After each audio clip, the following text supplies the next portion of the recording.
કાલની કથા આપણે બલિરાજાની કથા શ્રવણ કરી.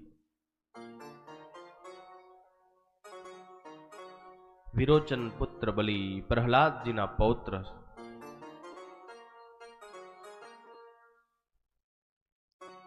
એ કુળની અંદર કેવા ભગવાનના ભક્ત થયા,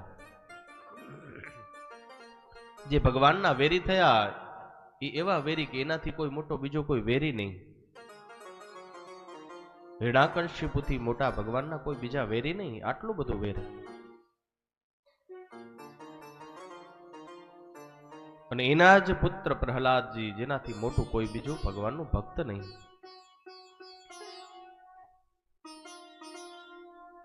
અને કદાચ બલિરાજાની વાત કરીએ તો બલિરાજા સમાન તો બીજો કોઈ નહીં.